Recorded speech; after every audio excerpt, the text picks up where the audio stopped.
Good afternoon, and thank you for joining us again this afternoon. I am pleased to be joined today by COVID-19 Response Director Caleb Cage, to my left, and Ms. Julia Peak, to my right, who is leading our contact tracing efforts from the Nevada Department of Health and Human Services. As I mentioned last week, and again this past Monday, Nevada continues to be impacted by an increasing burden of COVID-19 in our communities. I know Nevadans have been watching the numbers and the increases in our state and across the country, just as I have. We are seeing COVID trends surging nationwide, and as we start to see some alarming trends in the state of Nevada, I want to take the time to provide more in-depth updates on what we are seeing right now in Nevada. I asked Caleb and Julia to be here with me to take a deeper look at our trends and how it compares to what we've seen in the last 8 months and what we maybe expect to see if we don't take action to change the course of this trajectory. At this time, I'll turn it over to Caleb and Julia to take a deeper look at the data that we are dealing with. Caleb. Thank you, Governor, and as a point of personal privilege, I'd like to just say thank you for the opportunity to be here. I'm very proud of the work we've done and grateful for your leadership here over the last 8 months during this very challenging time. My remarks will coincide with a presentation that for those of you in the room will be able to see up here on this wall. Ms. Peak and I are glad to be here to provide you with this update and for all Nevadans as well. I want to quickly begin with an overview of the national status. We've seen a 7-day average in new cases. We've seen the 7-day average of new cases in the United States exceed 70,000 for the first time, and more than half of the states are reporting case numbers at new record levels. In the last month, the number of hospitalizations from COVID-19 in the United States climbed about 45%. Hospitals nationwide are beginning to express concerns about being able to provide sufficient care to patients. Nationwide, trends are indicating that new cases are being driven by relatively small gatherings of families and friends where folks are more likely to let their guards down. That's the COVID fatigue that the governor has been talking about, and it is setting in.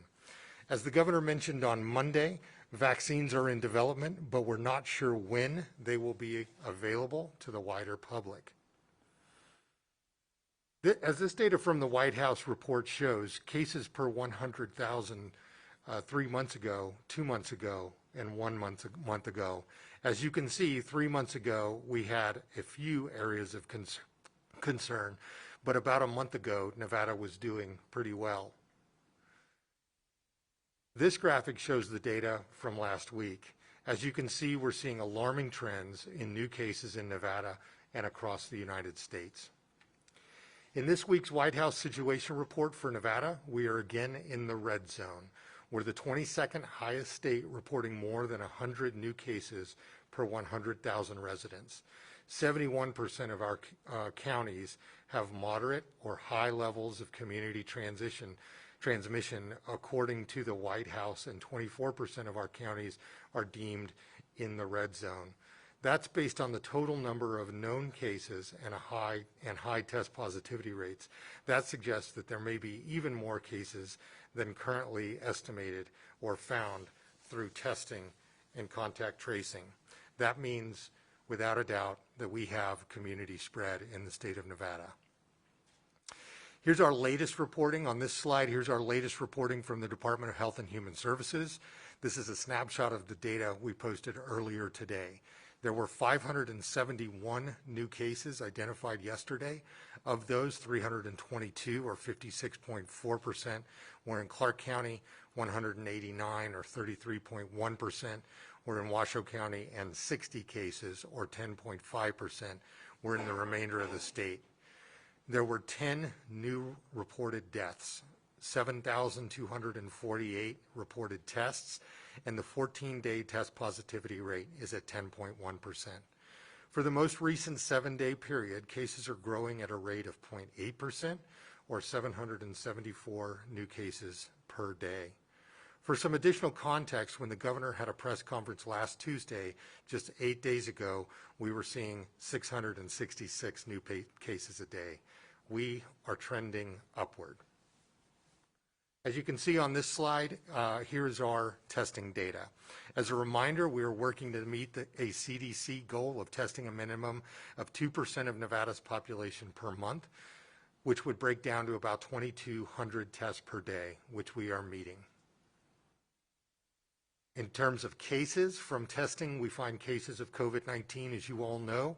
As the governor mentioned last week, the number of newly diagnosed cases of COVID-19 began to increase at the end of September.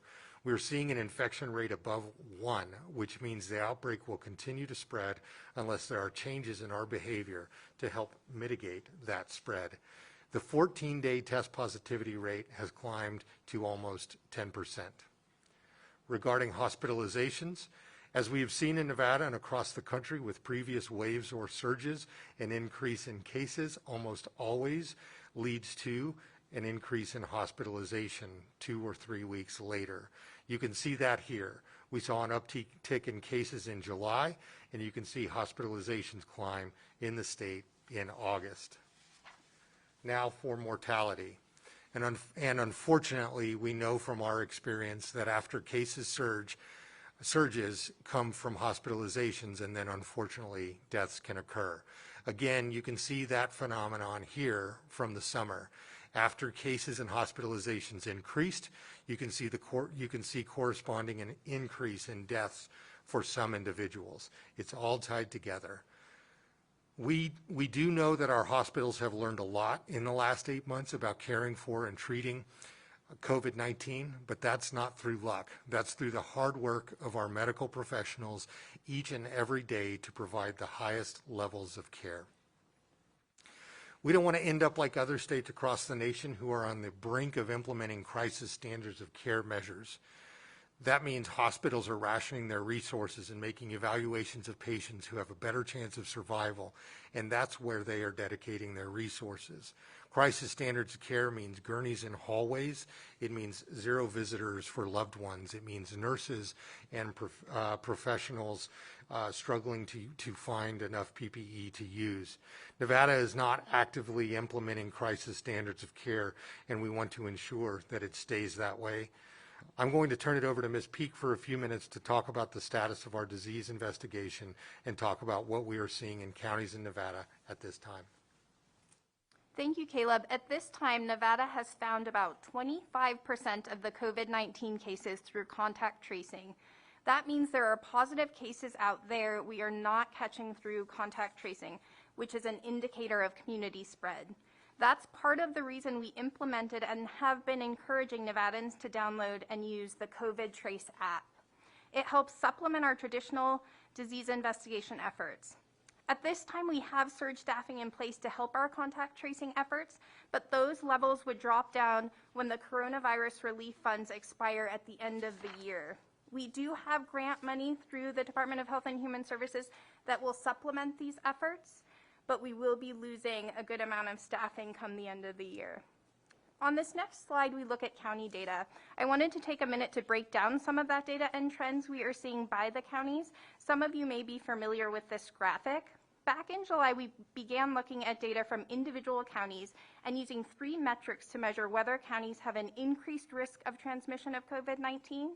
If counties meet 2 of the 3 measures, they are considered at risk. We look at the average number of tests per day, how many cases per 100,000 residents, and the test positivity rate. This week, as the governor mentioned on Monday, 8 of the 17 counties are flagged for having an elevated risk of transmission. Washoe County has an elevated risk of transmission and has been for the last 5 weeks. Lyon County has been in an elevated risk for 3 weeks in a row. Clark, Elko, and Lincoln counties have been flagged for 2 weeks in a row, and this week, Carson City, Humboldt, and Nye counties were added to the list. We look at and update this data daily, and we do see some fluctuation, especially among our rural counties, of coming on and off the list. At this point, I'm going to turn the presentation back over to Governor Sisolak. Thank you. Thank you, Caleb and Julia, for that thorough presentation. I hope you all were able to follow along. I asked Caleb and Julia to lay out some of our data so I could talk about the great balancing act of 2020 that I am working on every single day to achieve in Nevada. We don't mean to scare everyone with the data trends we're presenting, but we have an obligation to have an honest conversation with Nevadans about where we are and what will happen if we don't take this seriously. The public needs to understand that if we don't step up together and follow all public health measures, hard decisions and trade-offs lie ahead. The pandemic has been framed as a false choice. Shut it all down or do nothing. But we know that's not the case. We know that doesn't have to be our reality. We know we can't afford it.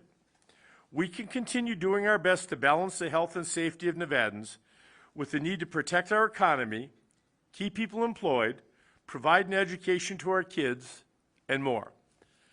I promise that I am doing everything I can to manage this balancing act. And that balancing act in Nevada is perhaps the toughest than any other state. As many Nevadans know, we had to cut over 25% of our annual budget last time we shut down. That translates to real services the state provides to Nevadans. That was a devastating cut, and I'm doing everything I can to try to avoid having to do that again. Earlier today, I met with education and health professionals because I want more kids to get in-person learning in a safe and responsible way. I am so proud of our superintendents and education leaders for their commitment to safety. We are making a lot of progress, and I look forward to providing more updates soon. I'm also planning meetings with economic and business leaders and health officials too. That's because I don't want businesses to go under. I don't want people to lose their jobs. And I want to mitigate COVID-19 as much as we can to help people keep safe and stay healthy. That's part of the reason why I've empowered local communities from the start to take additional mitigation measures if their community is experiencing a surge. That's why we created the county tracker that Julia talked about. It's why we created a task force chaired by Caleb to take targeted approaches with counties that are experiencing surges. As many of you know, the COVID-19 task force has an emergency meeting planned for tomorrow with Washoe County, as Washoe County has been listed as having an elevated risk for the last 5 weeks. My expectation is that community leaders will come with a robust plan, and if that includes tougher mitigation measures, I will completely have their back. I think Caleb can talk a little bit more about how tomorrow's meeting will be set up and who has been invited from Washoe County. Thank you, Governor. As the Governor mentioned, after watching the situation unfold in Washoe County and after previous task force meetings with some officials, we've asked officials from across the county to come together and provide a comprehensive and coordinated plan to help slow the spread in Washoe. The people we've asked to join us include the Washoe County School District Superintendent, a representative from the University of Nevada, Reno, Washoe County Health District, Washoe County, the City of Reno, and the City of Sparks. I'm confident we'll be able to have a productive meeting with all of the stakeholders to truly evaluate what we are seeing and to come to a consensus on what steps are next for the county. Thank you, Governor. Thank you, Caleb. So here it is, Nevadans. Here's my call to action to each and every one of you today. You've heard it from me. You've heard it from our COVID-19 response director and our public health officials. We must remain vigilant in the fight against COVID-19. Wear your mask properly. That means completely over your nose and mouth, not on your chin, not hanging off your ear, and certainly not in your pocket. Practice social distancing. Wash your hands. Use disinfectant hand sanitizer that's made available.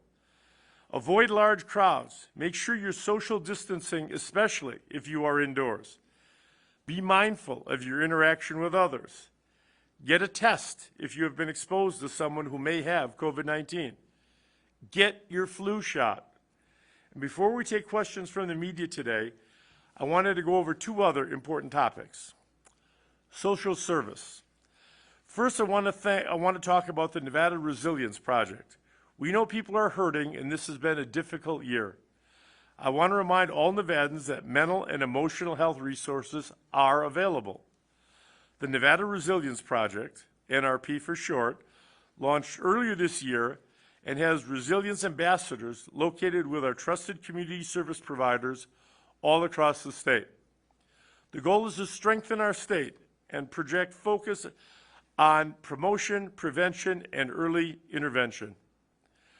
We know that people are feeling more anxiety and depressions, but in Nevada, we have built a plan to help our citizens develop their resiliency, learn coping mechanisms, and find support.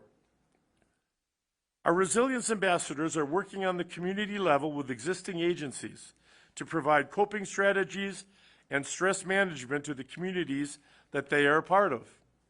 A new website for the project has launched, and I encourage you to check it out at nevadaresilienceproject.com. Social support services. I'd also like to share some very valuable information about housing resources available within our state. There are currently federal eviction protections in place from the CDC that cover those who qualify. This is an opt-in program, so tenants must fill out a declaration form provided by the CDC. If you need help filling out the form or you think your landlord is inappropriately trying to evict you, you can see help from your local legal aid provider. More information on where to find this form and how to fill it out are available at the websites on the slideshow. If you are fearing eviction, there's help available. You can apply for rental assistance here at housing.nv.gov. And Clark County just launched their own new and improved portal to apply for assistance. You can find that on the Clark County website. As many Nevadans know, this year there was new legislation passed during the second special legislative session that allowed the Nevada Supreme Court to stand up a new mediation program so landlords and tenants could resolve their disputes themselves instead of arguing in a court, thereby reducing the number of people in the courthouse during the COVID-19 pandemic. It is extremely important for tenants to file their answers and opt into mediation to try to solve these disputes. So please, know that help is out there, that there are resources available for Nevadans who may need it. A few more things I want to add. There is an app available, the COVID Race, on your phone. I encourage everyone to put it on your phone. It's free, it works, it's effective. Secondly, we have, after today, 2 more days of early voting. I encourage everyone to get out and exercise their right to vote, whether they vote at an early voting site, whether they drop their ballot off at a drop box, or whether they vote in person next Tuesday. Third, please get your flu shots. We need to do everything we can to make sure that we do not overwhelm our emergency rooms with flu patients this year. So please use this opportunity to get your flu shots.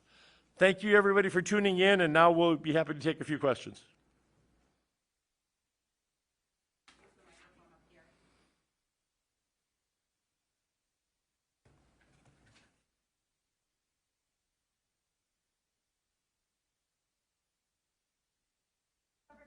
Hi, welcome back. The president said today he made some about Nevada's election, ballots in the trash that they were floating around, and alleged that you were part of a political club, which was a concern. What do you have to say in response to those comments? Okay, I didn't watch the president. I hope that he wore a mask if he had an event. I rather doubt that he did. And I would have hoped that he would have gotten into a discussion about how much we need another stimulus package coming from the federal government in an organized plan, neither of which we've seen. But I don't have any comment about his, I don't know what the comments specifically were, so. Do you have any response to him saying you're part of a political? Well, if he means a club that I'm a Democrat, I'm a part of that. I'm a Nevadan if I'm part of that club that he's talking about. I don't know what club he's talking about. I mean, sometimes he gets talking about things and I can't follow exactly where he's going. But those are the clubs that I'd be a member of, if that's what he's talking about. But I don't have anybody's ballots. I've never seen or found any ballots in a garbage can, and I think sometimes this is just exaggerations. On the eviction point that you made, we're about a week out from having the eviction moratorium lifted. I think there's some concern that people are going to challenge the limitations of the CDC moratorium. Do you feel like we need to instate a I thought the CDC moratorium went later. I thought it went till the end of the year. Do you feel like we need to add the state level protections in case there's any rollback of the CDC moratorium, or it's narrowed in any way by any rulings in court? Yeah, well, right now, I'm not looking that, frankly. I mean, the Supreme Court has got our mediation program in place. I'm hopeful that that will work for most people. We'll have to follow along and see how that goes and see if there's any problem before we make any changes to our directives. Let's go to the next question, and if we could try to do one question at a time, please. Hi, Governor. Hey, what's up, Bill? How are you? I'm fine. How are you? Good. So, sticking on the theme of politics, Vice President Pence will be in Reno Airport tomorrow at a rally. The venue has signed an agreement with the airport to limit the audience to 250. That seems improbable. I was wondering if you think that's also the case, and will a fine of a couple $1,000s, is that really enough of a disincentive for somebody like that? Well, hopefully, the vice president coming to town as a guest in the state of Nevada, he will follow the rules. He'll wear a mask, he will practice social distancing, and he'll abide by our guidelines for the volume of the crowd, the capacity, and the social distancing. If the airport and or operator or landlord of that facility choose to not follow those guidelines, there are authorities that'll, take appropriate actions. But I would hope that the bigger guideline, and obviously sometimes these dollar fines don't make an effect on him. I would hope that knowing that he's putting the health and safety of 3 million Nevadans at risk by what could be inappropriate behavior would be enough of an incentive to have him follow those and not give the impression that he doesn't care about the residents of the state of Nevada. Do you think that some of the... Sorry, Bill, I just want to make sure your mic's on so the folks listening can hear. Is it on? Okay. Do you think that some of the comments that are made when the Republican, the head of the ticket and the vice president come here, that it's directed at the state, is that just to gin up a kind of a dispute with you? I don't know what their intention is, if they want to gin up a dispute with me. I mean, I hear this regularly. I see it on social media. I try not to follow it. My kids sometimes bring it to my attention, and my mother will see that stuff and tell me. I am interested in protecting the health and well-being of all of our residents. I'm interested in doing what we can to control this pandemic and at the same time open up our economy. And I wish that they would be interested in the same thing. I've argued for 8 months for a national plan to distribute, tests and vaccines in the future and PPE and whatnot. To this date, it has not come. And they can say it has as much as they want, but it hasn't come. And whatever they say, it rolls off my back. I am continuing to fight for the health and safety of everybody in the state of Nevada and to get our economy back on track. Thank you. Thanks, Bill. We'll go to Sam next. Hi. Caleb, would there have been more counties flagged if we hadn't switched how we calculate test positivity to the test encounter method? I thought you were going to ask something else, Sam. Would there have been more counties flagged if we had not gone to the test encounter method? Well, it seems like those changed the positivity rates somewhat substantially. Was there any thought about changing the metrics to follow that change? So as you know, two parts to that answer. One is we at a recent task force meeting we reduced the total number of tests that a county needed to meet per 100,000 from 150 to 100 because of some concerns that had been mentioned by especially some of our more rural communities. And so we did adjust that in order to meet their needs. But the testing encounter decision was really made in order to incorporate the appropriate number of tests and to make sure we were deduplicating nationally. In fact, we just got off of a call with Johns Hopkins University where they were commending Nevada for being one of the very few states to transition to testing encounters instead of overall tests, which was a really positive thing for us. I have not done an analysis yet to determine whether or not the change would have resulted in a difference, but I know our state biostatistician could provide that very quickly. Thank you. Sam, it's Julia. Do you mind if I add just No, a little please. bit on that? So just looking at the data from last week, potentially one more county could have been on based on a 7% positivity. I'll let you know that tomorrow at the task force there are changes related to which counties will be flagged. So encourage people to watch that. I'll just add just a little more specifics about encounters. One of the things that we saw is as different types of tests hit the market, we wanted to ensure that we're not double counting tests. So if an individual goes in and gets 2 specimens collected, one is provided in a point of care test and then one is sent to the lab, it didn't make sense to count that as 2 separate tests. It would appear to be 2 separate individuals. So we thought testing encounter was just a better methodology. Governor, it seems like the Great Balancing Act is somewhat a departure from your prior messaging about following the science, at least in messaging. Has your perspective on balance changed at all throughout the course of the pandemic? Not really. I'm learning as we go through this. I think when everyone would admit, if they were being totally candid with themselves 8, 9 months ago, we never thought that we would be here today at the first almost of November, still in this situation. You cannot keep the economy shut down forever. And it's my hope that we continue to, and people say open things up. Everything is open except for one school district in southern Nevada. Most things are open right now, currently now.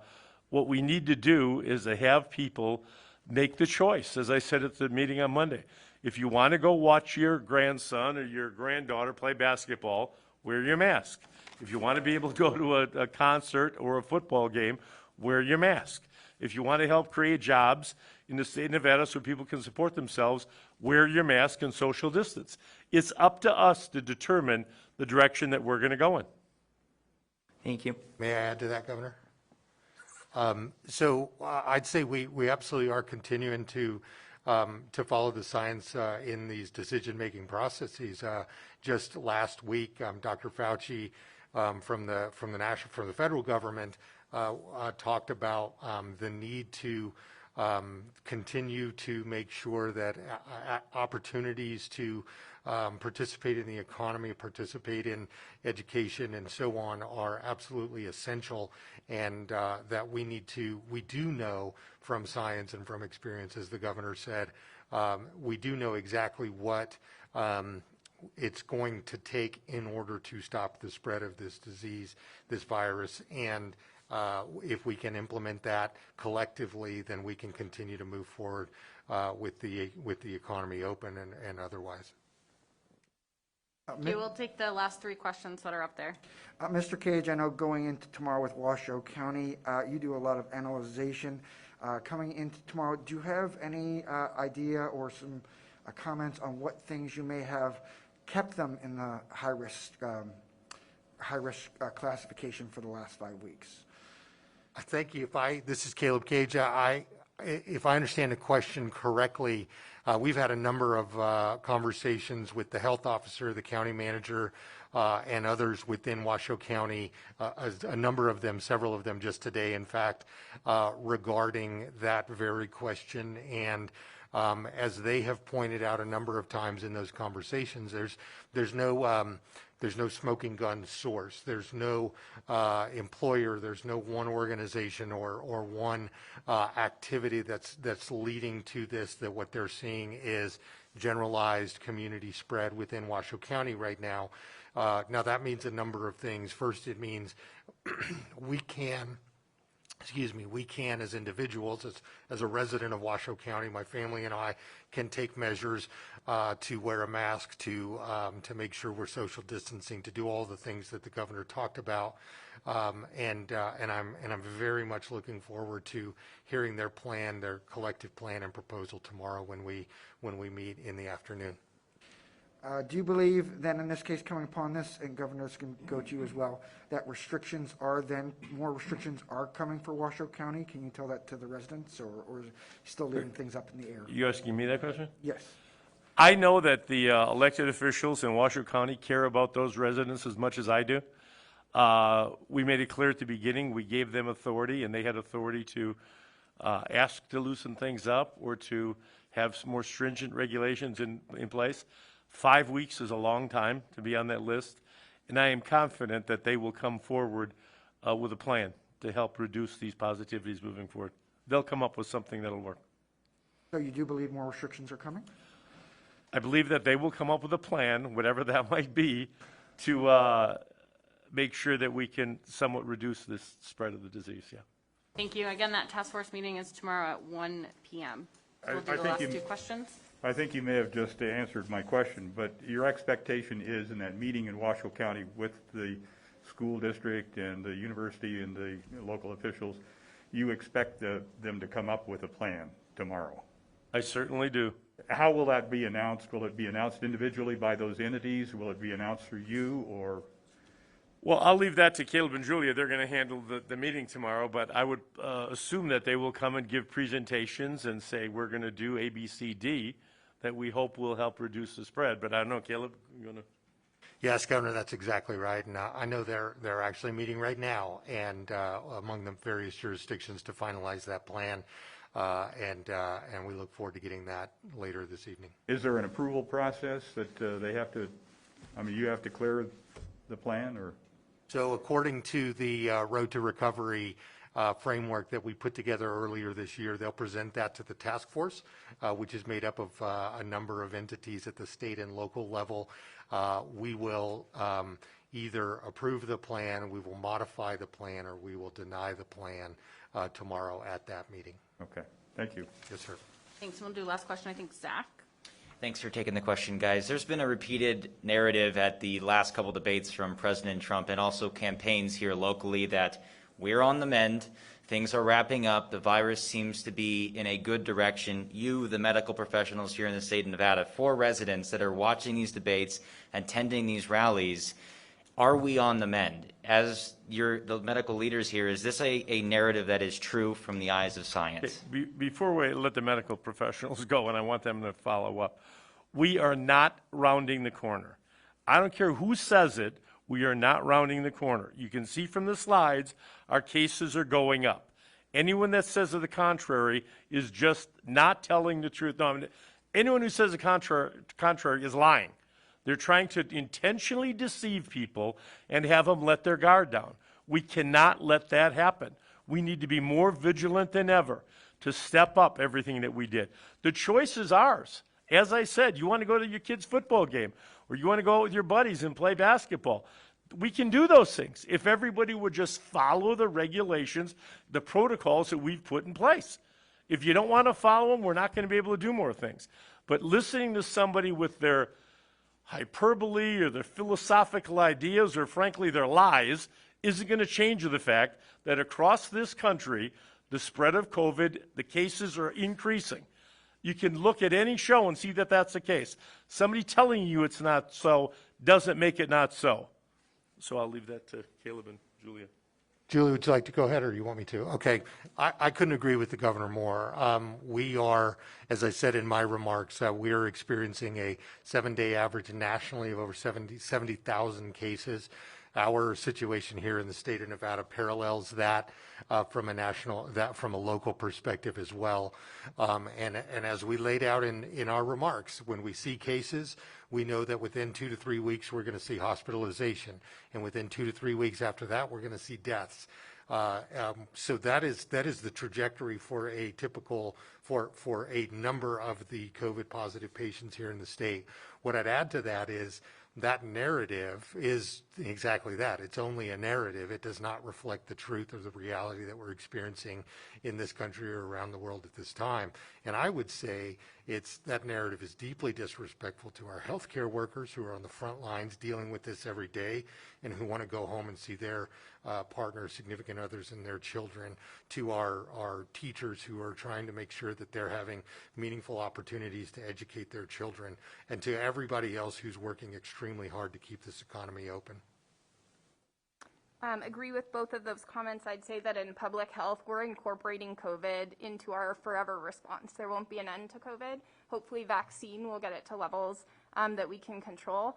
The best way I could describe it is that COVID is truly a controlled burn in our community. And if we can keep it at levels where our hospital capacity is healthy, where we can case investigate and contact trace all the cases and people isolate and quarantine, it's going to be like any other infectious disease that public health has been responding to for forever. At the point the cases grow too quickly, it becomes a wildfire, and as you can expect, then we have to prioritize what cases get investigated and contact trace. And so in public health, we are trying our best to ensure that it stays a controlled burn and that we can handle it, but that's individual responsibility to ensure that they help us. And so I do think it's a very destructive narrative to say that we've rounded the corner, because for us, we're in this for the long run. Let me give you the anecdotal. We just built a stadium in southern Nevada that's going to be home to the game for the Fremont Cannon on Saturday. That stadium seats 65,000 people. More people every day in the United States, every day, than the capacity of that stadium are contracting this disease. 70,000 people a day. I talk to my fellow governors, my colleagues. They have to look at restricting rationing care in some states. That's how overwhelmed hospitals are becoming. They have to look at maybe transporting patients out of state because there's no more room in their hospitals. And if anybody thinks that that means that we've got a handle on this or it's going to go away in a few days, they're dreaming or they are lying to the American people. It's that simple. And I'm not going to allow that in the state of Nevada. We're going to do everything we can to protect all of our residents and at the same time protect our economy. So with that, thank you. Thank you for your time. Appreciate it. Great. Thank you, everyone, for coming out, and have a great Nevada Day.